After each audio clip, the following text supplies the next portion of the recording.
Prvo ću sebe predstaviti, Domagoj Biškup, inače već sam 15 godina u tom poslu.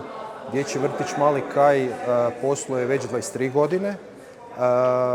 Evo, imamo sad 8 poslovnica, radimo u Zagrebačkoj županiji, Krapinsko-zagorskoj. Postoje nekakve već inicijative da se malo širimo i po Hrvatskoj, međutim sad smo već dovoljno iskusni i imamo dovoljno znanja i stručnog kadra da smo počeli razmišljati o franšiznom širenju. Tako da već imamo neke planove i dogovore u državi Bahrein, malo probijamo taj bliskoistočno tržište jer imam dosta kontakata tamo. I mislim da će to sve, čak nekako pretpostavljam da je možda malo i taj franšizni koncept za našu djelatnost čak lakše prilagodljiv za strana tržišta.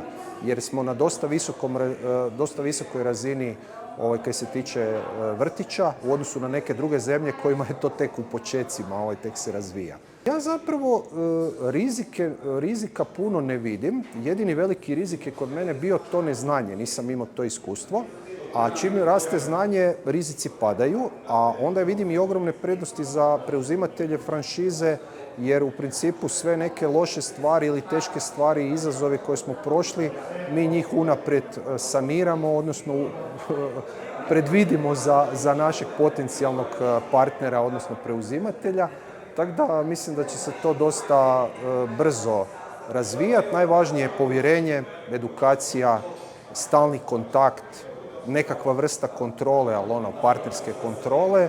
I mislim da su tu kod naše djelatnosti s djecom, mislim da tu čovjek ne bi trebao na prvo mjesto stavljati profit i zaradu samo, nego čisto taj nekakav njegovanje međuljudskih odnosa i svega, a perspektiva je neograničena. Odnos koji je zapravo iskren prije svega, a povjerenje se može stvoriti ako i neke stvari različito vidimo, samo ih trebamo na vrijeme iskomunicirati i ne stavljati pod tepih. Znači da se sve otvoreno iskomunicira i mislim da onda na nekakve duge staze naš posao je po prirodi dugoročan, tako da mislim da sve može na dobru stranu okrenuti za sve.